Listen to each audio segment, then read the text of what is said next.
Hi guys, this is Shweta Rana. Welcome to biology booster class. So guys, आज मैं आपके लिए फिर एक नई वीडियो लेकर आई हूँ। कल के लास्ट लेक्चर में हम लोगों ने एस्टिवेशन ऑफ फ्लावर जो है वो कंप्लीट किया था। एक बार मैं आप लोगों को रिकॉल करा देती हूँ कि एस्टिवेशन ऑफ फ्लावर क्या होता है। The arrangement of the flower in the calyx and corolla inside the flower, this arrangement study is known as aestivation of flower. जिसमें मैंने आप लोगों को बताया था कि 4 टाइप का एस्टिवेशन होता है। एक होता है वॉल्वेट, एक होता है इम्ब्रिकेट, एक होता है ट्विस्टेड, एक होता है वैक्सिलरी। अब उसके आगे का टॉपिक हम डिस्कस करेंगे। ये फ्लावर का ही अभी पार्ट है जो भी हमें और डिस्कस करने हैं। तो नेक्स्ट टॉपिक है आपका एंड्रोसियम। जैसे कि मैं आपको पहले भी बता चुकी हूँ कि जो एंड्रोसियम होता है वो फ्लावर का मेल रिप्रोडक्टिव पार्ट होता है। क्यों? क्योंकि इसमें क्या प्रेजेंट होते हैं, पोलन ग्रेन्स प्रेजेंट होते हैं जो आगे जाके सेक्स ऑर्गन की तरह वर्क करते हैं। अब हम डिस्कस करेंगे one by one part of androecium. तो सबसे पहली बात, जो एंड्रोसियम है उसको स्टेमन के नाम से जाना जाता है। और जो स्टेमन है वो 2 चीज़ों से मिलकर बना हुआ होता है, 2 पार्ट से मिलकर बना हुआ होता है।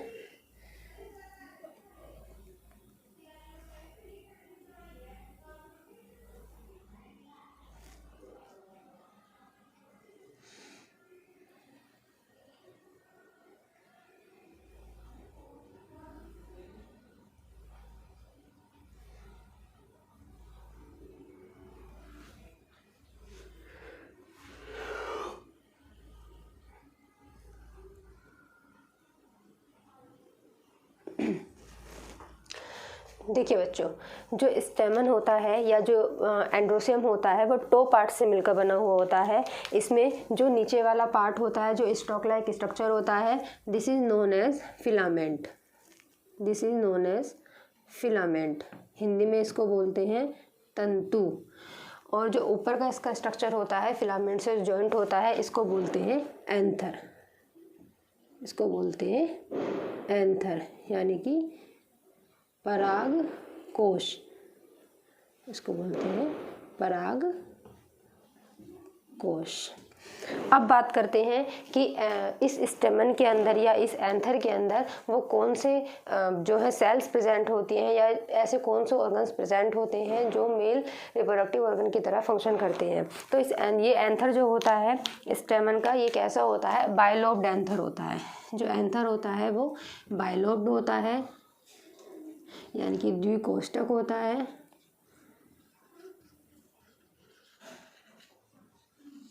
द्विकोष्ठक होता है। और इस बाइलोब्ड के अंदर या इस चैम्बर के अंदर प्रेजेंट होते हैं 2 चैम्बर। ये एंथर क्या होता है? बाइलोब्ड होता है। और प्रत्येक बाइलोब्ड चैम्बर के अंदर प्रेजेंट होते हैं 2 चैम्बर। बाइलोब्ड के अंदर प्रेजेंट होते हैं 2 चैम्बर, क्योंकि इसमें 2 लोब हैं तो एक में 2 प्रेजेंट होंगे, तो 2 लोब्ड में कितने होंगे? 4 चैम्बर प्रेजेंट होते हैं एक एंथर में। और इन्हीं चैम्बर के अंदर फॉर्मेशन होता है पोलन ग्रेन का, पोलन ग्रेन्स का। हिंदी में बोलते हैं इनको पराग कण। और यही पोलन ग्रेन्स हेल्प करते हैं किसमें? रिप्रोडक्शन में। पोलन ग्रेन्स हेल्प करते हैं रिप्रोडक्शन में।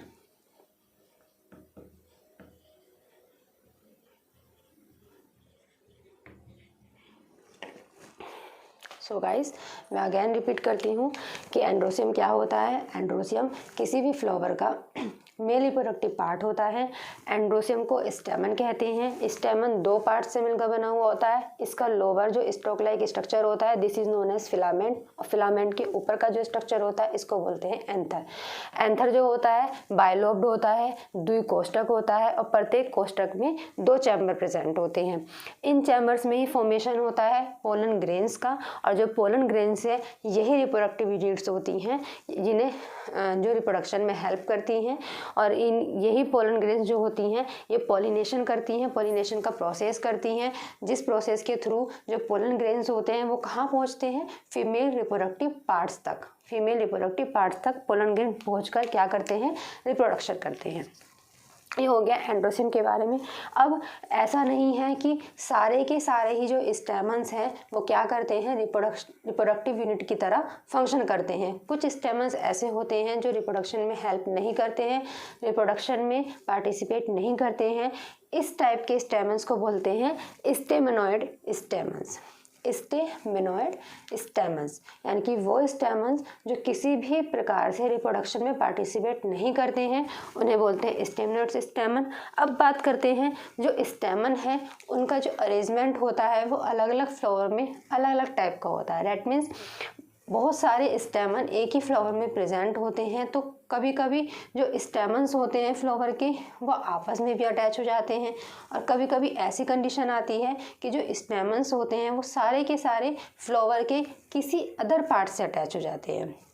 डैट मीन्स वो पार्ट कैलिक्स भी हो सकता है, कोरोला भी हो सकता है, इन्फ्लोरेंस अपेंडिसेस में कोई भी पार्ट हो सकता है जिससे जो है फ्लावर स्टेमन्स जो होते हैं वो अटैच हो जाते हैं। अब हम इनके आधार पर स्टडी करेंगे कि स्टेमन्स कितने टाइप के होते हैं। पहले हम डिस्कस करते हैं कि यदि फ्लावर के अंदर प्रेजेंट सारे स्टेमन्स आपस में अटैच हो जाते हैं तो वो कितने टाइप के होते हैं। वो होते हैं 3 टाइप के। एक होता है मोनोडेल्फस, एक होता है डायडेल्फस, एक होता है पॉलीडेल्फस। नाम से पता चल रहा है, मोनो मीन्स 1, डाई मीन्स 2 और पॉली मीन्स बहुत सारे। डायग्राम्स को आप लोग ध्यान से देखिए। इन डायग्राम्स के ज़रिए आपको समझ में आ जाएगा, क्लियर हो जाएगा कि किस टाइप के स्टेमन में कौन सी पोजीशन होती है। मोनोडेल्फस टाइप के स्टेमन्स में जो बहुत सारे स्टेमन्स होते हैं उन सभी के फिलामेंट केवल एक ही बंडल में आपस में जॉइंट होते हैं। मोनोडेल्फस टाइप के स्टेमन्स में जो बहुत सारे एंथर के फिलामेंट होते हैं, जो नीचे स्टॉक लाइक स्ट्रक्चर होते हैं, वो क्या करते हैं, आपस में केवल एक ही बंडल से जॉइंट होते हैं। लेकिन डायडेल्फस में ये कंडीशन नहीं होती है। डायडेल्फस में जो स्टेमन्स होते हैं उनके फिलामेंट 2 बंडल्स में जॉइंट होते हैं। यहाँ आप देख सकते हैं कि ये एक ही थैलेमस है, लेकिन एक ही थैलेमस से 2 टाइप के बंडल्स निकल रहे हैं, और दोनों ही टाइप के बंडल्स से क्या अटैच है, स्टेमन्स अटैच हैं। यानी कि 2 बंडल का फॉर्मेशन हो रहा है, 2 गुच्छों का फॉर्मेशन हो रहा है। पॉलीडेल्फस में क्या होता है, बहुत सारे स्टेमन्स के जो फिलामेंट्स होते हैं वो अलग अलग बंडल से जॉइंट हो जाते हैं। 2 से ज़्यादा बंडल्स का फॉर्मेशन हो जाता है, या 2 से ज़्यादा गुच्छों का फॉर्मेशन हो जाता है। किसका, स्टेमन्स का। तो इस टाइप के अरेंजमेंट को क्या बोलते हैं, polyadelphous. Is that clear. Next है, यदि स्टेमन्स जो है वो फ्लावर के अदर पार्ट से कनेक्ट हो जाएं तो उस कंडीशन में या उस टाइप के अरेंजमेंट के लिए हम कौन से टर्म यूज़ करते हैं। पहला है एपिपेटलस, दूसरा है एपिफाइलस, नेक्स्ट है पॉलीएंड्रस। एपिपेटलस वो कंडीशन है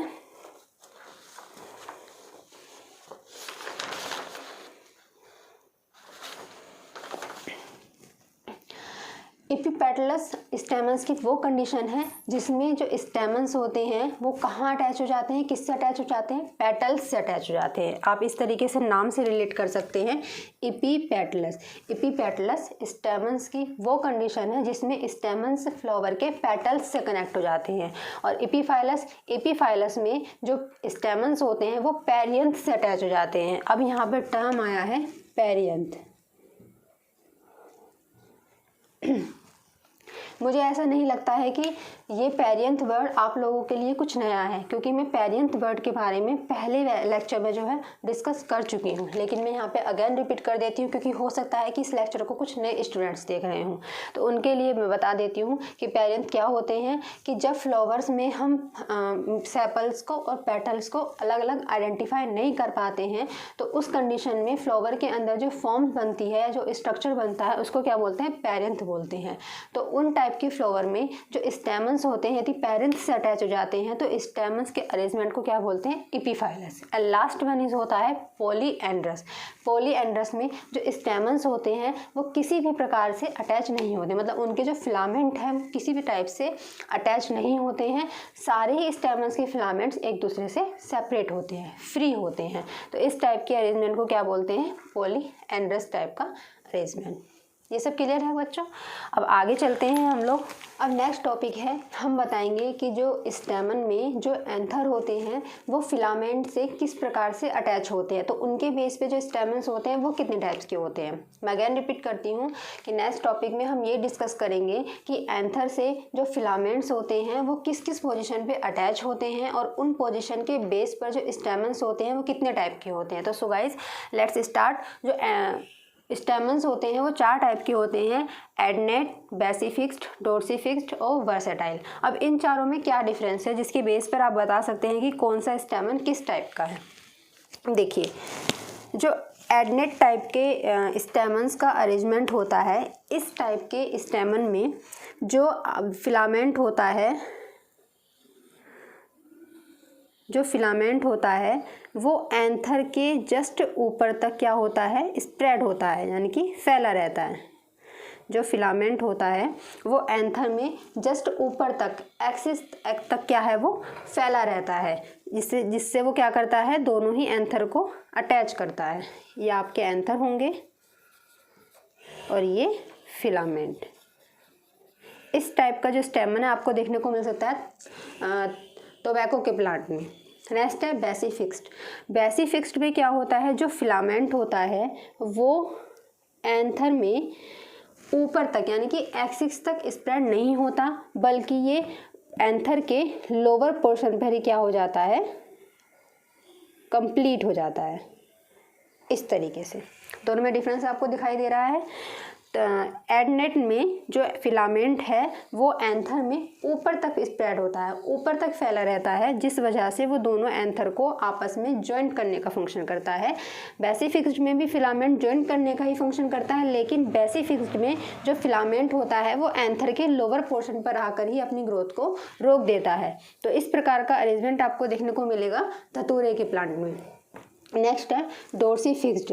डोर्सीफिक्स्ड में क्या होता है, डोर्सीफिक्स्ड में जो फिलामेंट होता है वो एंथर के बैक साइड पर जाकर सेंट्रल पोर्शन से जुड़ जाता है, सेंट्रल पोर्शन से जुड़ जाता है।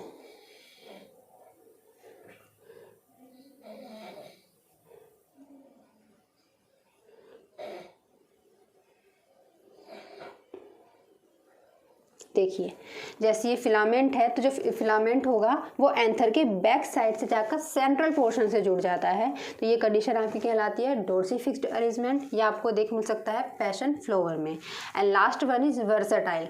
वर्सेटाइल में क्या होता है, वर्सेटाइल में भी जो फिलामेंट होता है वो एंथर के बैक से ही जुड़ता है, लेकिन वो एंथर में बैक से जाकर किसी एक सेंट्रल पॉइंट पर जुड़ता है, किसी एक पॉइंट पर, किसी एक पॉइंट पर। इस तरीके से दोनों में डिफरेंस आपको दिखाई दे रहा है। दोनों में डिफरेंस ये है कि डोर्सीफिक्स्ड में जो फिलामेंट होता है वो दोनों ही एंथर के मिड पॉइंट से जाकर जुड़ेगा, दोनों ही एंथर के सेंट्रल पोर्शन से जाकर जुड़ेगा, जिस वजह से इसे डोर्सीफिक्स्ड अरेंजमेंट कहते हैं। लेकिन वर्सेटाइल में जो आपका फिलामेंट होता है वो बैक की तरफ जाकर सेंट्रल पोर्शन से ना जुड़कर किसी एक एंथर के लोब के सेंट्रल यानी किसी एक पॉइंट पर जाकर जुड़ जाता है, जिस वजह से जो इसके एंथर होते हैं वो फ्रीली स्विंग कर सकते हैं, हिलते रहते हैं। इस प्रकार का अरेंजमेंट आपको देखने को मिलता है मेज प्लांट में। सो गाइस, यहाँ पर जो हमारा एंड्रोसियम है वो कंप्लीट हो जाता है। मैं एक बार आपको रिपीट करा देती हूँ। एंड्रोसियम हमने बताया था मेल रिप्रोडक्टिव यूनिट होता है। फिर मैंने बताया कि एंड्रोसियम फ्लावर के अंदर अलग अलग टाइप से अरेंज हो सकता है। सारे के सारे स्टेमन्स जो हैं वो आपस में जॉइंट भी हो सकते हैं और सारे के सारे जो स्टेमन्स हैं वो फ्लावर के अदर पार्ट्स से भी जॉइंट हो सकते हैं, जिनके बेस पर हमने जो है टाइप्स ऑफ स्टेमन को पढ़ा है। उसके बाद मैंने बताया कि फ्लावर्स में जो स्टेमन्स के अंदर एंथर और फिलामेंट का जो अटैचमेंट होता है उसके बेस पर भी हम स्टेमन को क्या है क्लासिफाई कर सकते हैं। तो ये मैंने आपको 4 टाइप के बताया, कौन कौन से, एडनेट, बेसिफिक्स्ड, डोर्सीफिक्स्ड और वर्सेटाइल। एडनेट मैंने बताया कि इसमें जो फिलामेंट होता है वो दोनों एंथर में ऊपर तक फैला रहता है, दोनों एंथर के बिल्कुल अपेक्स तक जाकर कंप्लीट होता है। और बेसिफिक्स्ड में जो फिलामेंट होता है वो दोनों एंथर के लोअर पोर्शन तक ही जाकर अटैच हो जाता है। और डोर्सीफिक्स्ड में जो फिलामेंट होता है वो दोनों एंथर के बैक साइड से जाकर दोनों एंथर के सेंट्रल पॉइंट से जाकर क्या हो जाता है, अटैच हो जाता है। लेकिन वर्सेटाइल में जो फिलामेंट होता है वो दोनों एंथर में से किसी एक एंथर के बैक साइड से जाकर किसी एक पॉइंट पर क्या हो जाता है, अटैच हो जाता है, जिस वजह से जो एंथर होते हैं वो फ्रीली स्विंग करते हैं। तो ये एंड्रोसियम हमारे यहाँ कंप्लीट हो जाता है। अब हम आगे चलते हैं, आगे की वीडियो में हम डिस्कस करेंगे अब female reproductive part. Female reproductive part क्या होता है? Female reproductive part is known as gynoecium. तो चलिए बच्चों, अब हम यहाँ डिस्कस करते हैं female reproductive part of flower. Flower का जो फीमेल रिप्रोडक्टिव पार्ट होता है उसे क्या बोलते हैं? गाइनोसियम बोलते हैं। और इसका दूसरा नाम क्या है? कार्पल्स। और नाम से क्या बोलते हैं इसको? पिस्टिल। किसी भी नाम से एग्जाम में पूछा जा सकता है कि व्हाट इज़ पिस्टिल या व्हाट इज़ कार्पल्स या व्हाट इज़ गाइनोसियम, तीनों का ही एक ही मतलब है। जो कार्पल्स होता है वो बेसिकली 3 पार्ट से मिलकर बना हुआ होता है।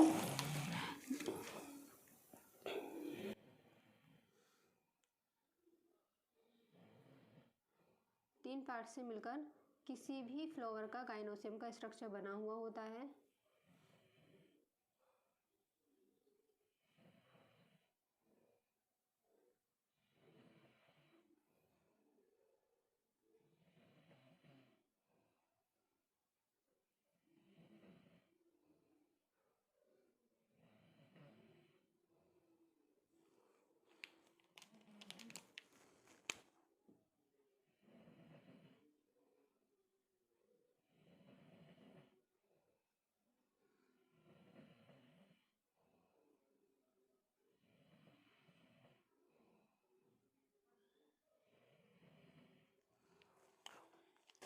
देखिए बच्चों, ये जो स्ट्रक्चर आपको दिखाई दे रहा है इसको बोलते हैं गाइनोसियम। अब ये किस किस पार्ट से मिलकर बना हुआ होता है?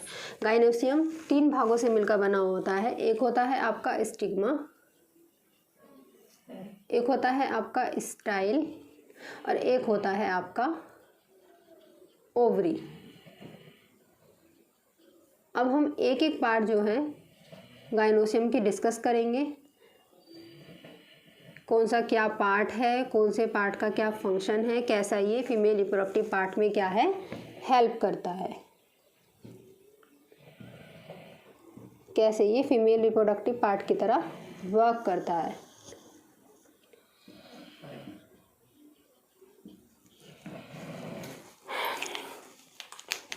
तो स्टिग्मा क्या है? गाइनोसियम के ऊपर की तरफ एक आउटग्रोथ प्रेजेंट होती है जिसे स्टिग्मा कहते हैं। स्टिग्मा का फंक्शन क्या होता है? जब फ्लावर के अंदर फर्टिलाइजेशन का प्रोसेस होता है, तो जैसे कि मैंने आपको मेल रिप्रोडक्टिव ऑर्गन में बताया था, जो पोलन ग्रेन्स होते हैं वो पॉलिनेशन के प्रोसेस के थ्रू वायु के द्वारा उड़कर या एयर के द्वारा उड़कर कहाँ पहुँचते हैं? फीमेल रिप्रोडक्टिव पार्ट पर पहुँचते हैं। और फ्लावर के अंदर फीमेल रिप्रोडक्टिव पार्ट क्या होता है आपका? गाइनोसियम। तो जब पोलन ग्रेन्स एयर की सहायता से या वाटर की सहायता से किसी भी सहायता से पॉलिनेशन के प्रोसेस के थ्रू फीमेल रिप्रोडक्टिव पार्ट तक पहुंचते हैं, तो वो फीमेल रिप्रोडक्टिव पार्ट पे सबसे पहले कहाँ पहुंचते हैं? स्टिग्मा पर पहुंचते हैं। तो हम एक तरीके से कह सकते हैं कि स्टिग्मा क्या है, क्या स्टिग्मा का क्या फंक्शन है? स्टिग्मा आए हुए पोलन ग्रेन को रिसीव करने का फंक्शन करती है ड्यूरिंग फर्टिलाइजेशन। स्टिग्मा नीचे की तरफ एक स्टॉक लाइक स्ट्रक्चर से कनेक्ट होती है, this is known as style. और स्टाइल नीचे की तरफ एक क्या बना लेती है? ओवल शेप स्ट्रक्चर बना लेती है जिसे क्या कहते हैं? ओवरी कहते हैं। स्टाइल का केवल इतना ही फंक्शन होता है, ये स्टिग्मा और ओवरी को आपस में कनेक्ट करती है।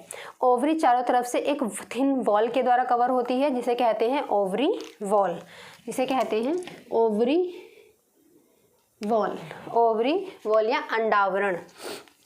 इसी ओवरी के अंदर क्या प्रेजेंट होते हैं? ओव्यूल प्रेजेंट होते हैं, जो कि फीमेल रिप्रोडक्टिव ऑर्गन की सेक्स यूनिट है। यानी कि जो फर्टिलाइजेशन का प्रोसेस होता है वो किसके साथ होता है?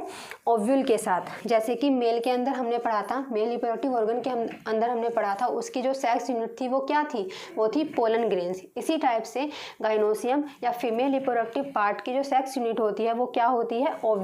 ओव्यूल होती है।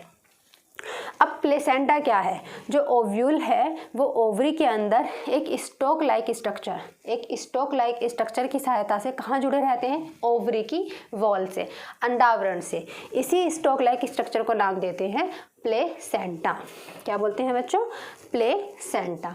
अब हम बात करते हैं कि फ्लावर के अंदर जैसे स्टेमन का जो अरेंजमेंट था वो अलग अलग टाइप से होता है, इसी प्रकार से फ्लावर के अंदर कार्पल्स का या पिस्टिल का जो अरेंजमेंट है वो भी अलग अलग टाइप से होता है। किसी में ये एक भी पाई जाती है, किसी में ये बहुत सारी भी पाई जाती है, किसी में 2 भी पाई जाती है।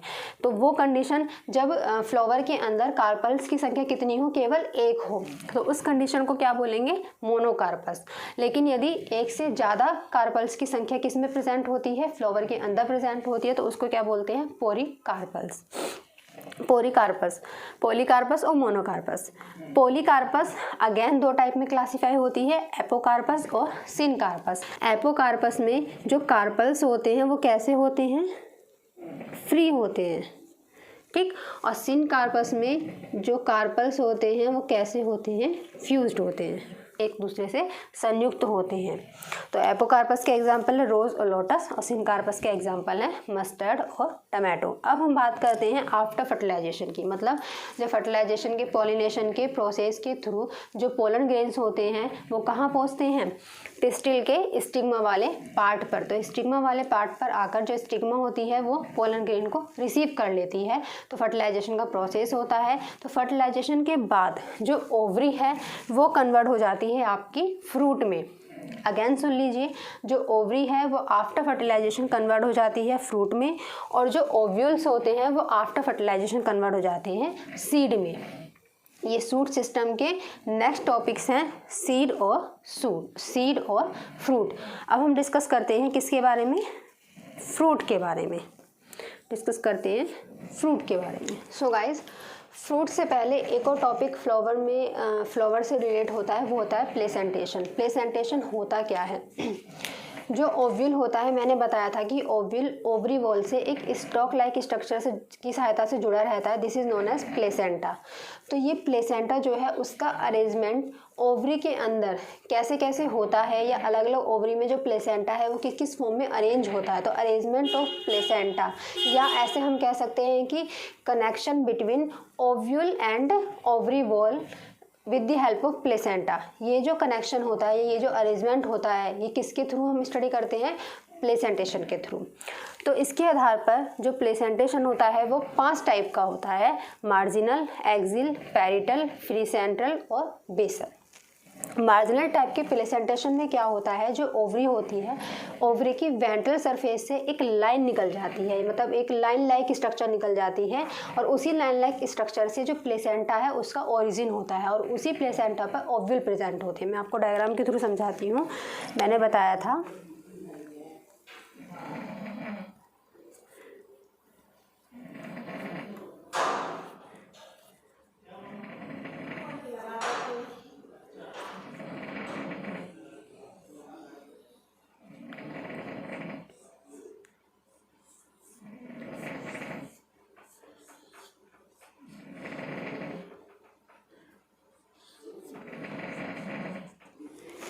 इस टाइप से आप देख सकते हैं पी जो मटर होती है, कभी आप उसको देखना छीलकर कि उसके अंदर क्या होती है, कुछ जो छिलका होता है उसमें लाइन प्रेजेंट होती है, उसी को बोलते हैं वेंट्रल सरफेस की निकली हुई लाइन। और उसी लाइन से क्या होता है, उसके मटर के दाने होते हैं। तो जो मटर के दाने होते हैं, जब मटर कच्ची होती है, वही दाने जो होते हैं वो क्या होते हैं? ओव्यूल होते हैं। और जो मटर के दाने जिन डंडियों की सहायता से मटर की सरफेस से अटैच होते हैं उन्हें बोलते हैं प्लेसेंटा।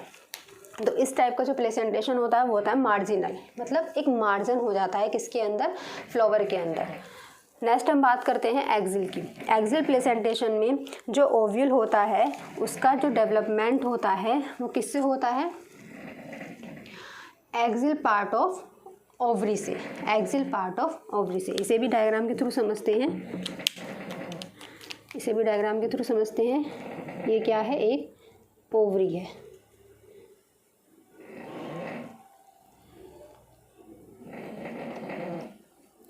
ये क्या है? एक ओवरी है।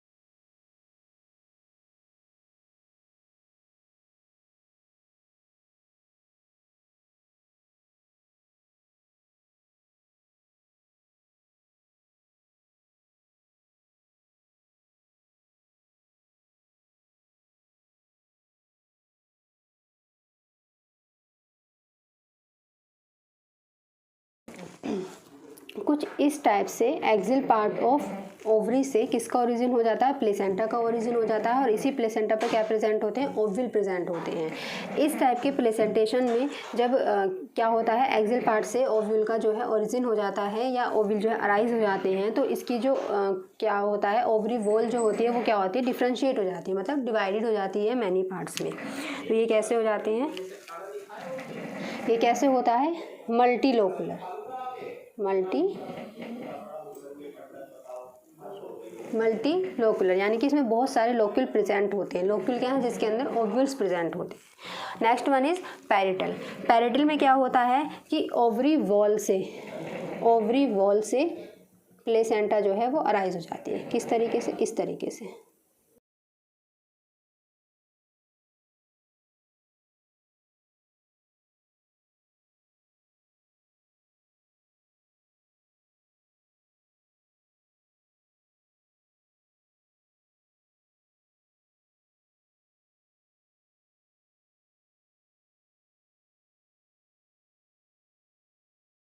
पैरेंटल टाइप के प्लेसेंटेशन में जो प्लेसेंटा का ओरिजिन होता है कहाँ से होता है, ओवरी वॉल से होता है, और इसी प्लेसेंटा पे क्या प्रेजेंट होते हैं, ओव्यूल प्रेजेंट होते हैं, जिस वजह से एक फाल्स सेप्टा का फॉर्मेशन हो जाता है। फाल्स सेप्टा का मतलब ये दिख तो रहा है कि ये डिवाइडेड है, पर ये एक्चुअली में डिवाइडेड नहीं होते हैं। मतलब फाल्स मतलब हमें क्लियरली तरीके से नहीं दिखता है कि जो अंदर का ओवरी है वो डिवाइड हो चुकी है। अब next one is free central. Free central में क्या होता है कि ओवरी के बिल्कुल सेंट्रल एक्सिस पर, बिल्कुल सेंट्रल में किसका फॉर्मेशन हो जाता है, प्लेसेंटा का फॉर्मेशन हो जाता है, कुछ इस टाइप से।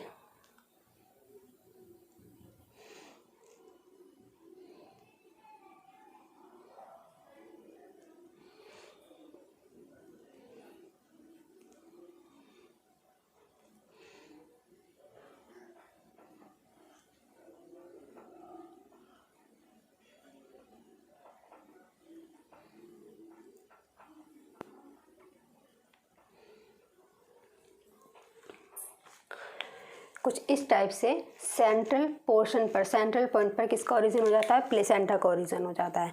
और लास्ट वन इज है बेसल यूनिलोकुलर। नाम से पता चल रहा है यूनिलोकुलर मतलब इसमें केवल क्या प्रेजेंट होता है, केवल एक ही ओव्यूल प्रेजेंट होता है, केवल एक ही लोक्यूल प्रेजेंट होता है।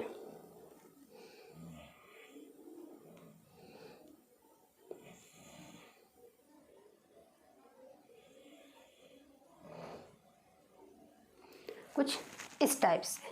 सो गाइस, ये हो गया हमारा प्लेसेंटेशन का टॉपिक। अगेन रिपीट कर देती हूँ, 5 टाइप का होता है, marginal, axile, parietal, free central, basal. Marginal में वेंट्रल सरफेस पर प्लेसेंटा का ओरिजिन होता है, किसकी, ओवरी की वेंट्रल सरफेस पर। एक्सिल में जो एक्सिल पार्ट होता है ओवरी का, वहाँ पर प्लेसेंटा का ओरिजिन हो जाता है, जिस वजह से जो ओवरी है वो डिवाइडेड हो जाती है, मतलब उसमें बहुत सारे लोक्यूल का फॉर्मेशन हो जाता है।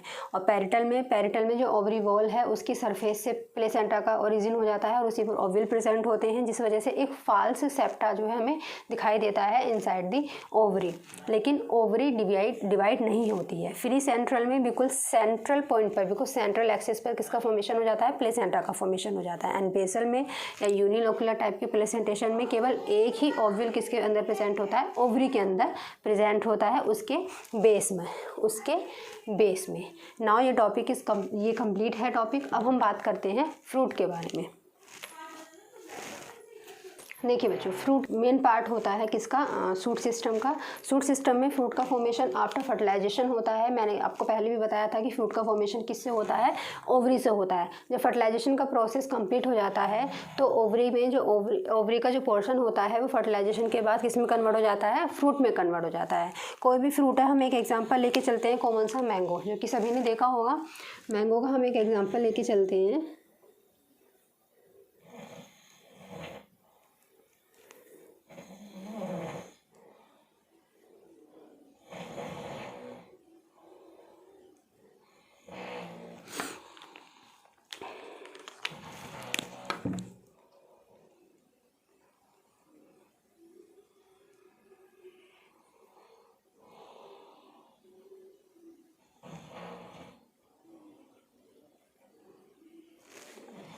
मैंगो का मैं आपका कॉमन सा एग्जांपल लेके चलती हूँ।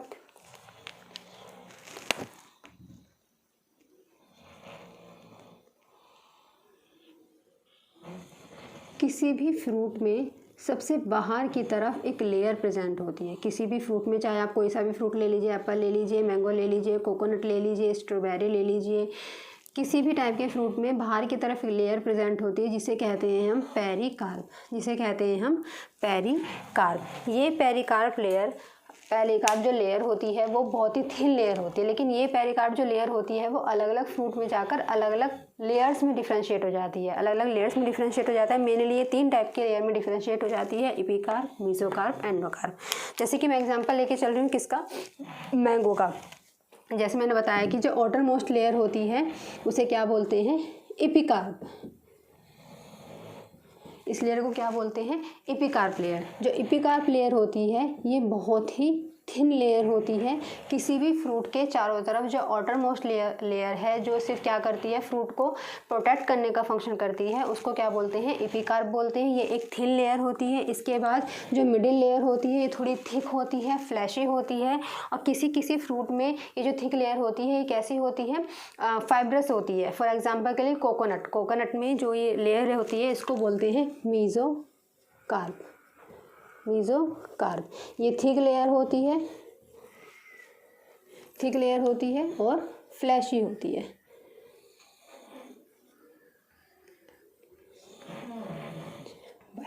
फ्लैशी होती है किसके अंदर, मैंगो के अंदर। लेकिन हम बात करते हैं कोकोनट की, तो कोकोनट के अंदर जो मेसोकार्प होती है वो कैसी होती है, फाइब्रस होती है, यदि आप सब लोगों ने खाया होगा तो।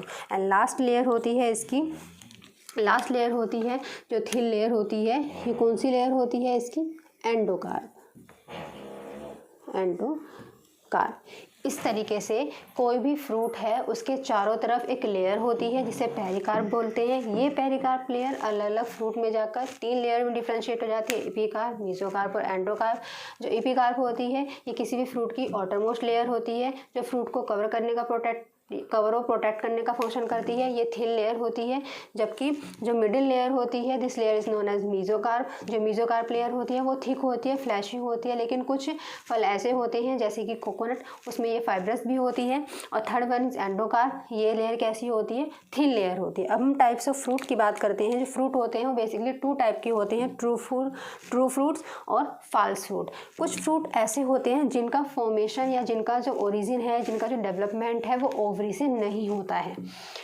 ऐसे फ्रूट्स जिनका डेवलपमेंट किससे नहीं होता है, ओवरी से नहीं होता है, बल्कि किससे होता है, फ्लोरल अपेंडेजेस के और पार्ट से होता है। चाहे वो इन्फ्लोरेसेंस हो, चाहे वो कैलिक्स हो, चाहे वो कोरोला हो, इन सब से यदि किसी भी सूट सिस्टम में क्या है, फ्रूट का फॉर्मेशन हो रहा है, तो उस टाइप का फ्रूट कैसा होता है आपका, फॉल्स फ्रूट, असत्य फल। इसके एग्जांपल है स्ट्रॉबेरी, एप्पल। लेकिन ट्रू फ्रूट्स क्या होते हैं, ट्रू फ्रूट्स वो फ्रूट्स होते हैं जिनका जो डेवलपमेंट होता है वो किससे होता है, ओवरी से होता है। फॉर एग्जांपल के लिए मैंगो या कोकोनट। अब इसमें एक टर्म आता है, पार्थिनोकार्पिक।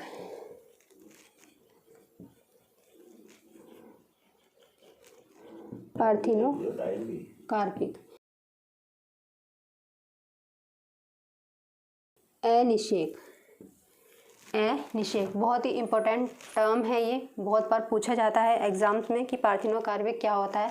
पार्थिनोकार्पिक वह प्रोसेस में होता है जिसमें फ्रूट का डेवलपमेंट ओवरी से बिना फर्टिलाइजेशन के ही हो जाता है। तो इस टाइप का जो फ्रूट का डेवलपमेंट होता है वो कैसा होता है, पार्थिनोकार्पिक प्रोसेस के द्वारा। पार्थिनोकार्पिक फ्रूट्स कैसे होते हैं, पार्थिनोकार्पिक फ्रूट्स वो फ्रूट्स होते हैं जिसमें फ्रूट का डेवलपमेंट बिना फर्टिलाइजेशन के या विदाउट फर्टिलाइजेशन किससे हो जाता है, ओवरी से हो जाता है। या दूसरी लैंग्वेज में हम ऐसे कह सकते हैं कि fruits are developed from the ovary without fertilization. This process is known as parthenocarpic. So guys, आज का लेक्चर मैं यही ख़त्म करती हूँ। हो सकता है कल जो लेक्चर आए वो इस टॉपिक का लास्ट लेक्चर हो, वो इस चैप्टर का लास्ट लेक्चर हो। तो अब तक के लेक्चर में यदि किसी भी स्टूडेंट को किसी भी तरीके की कोई भी प्रॉब्लम है, कोई भी उसका क्वेश्चन है, तो वो मुझे कमेंट बॉक्स में सेंड कर सकता है लिखकर।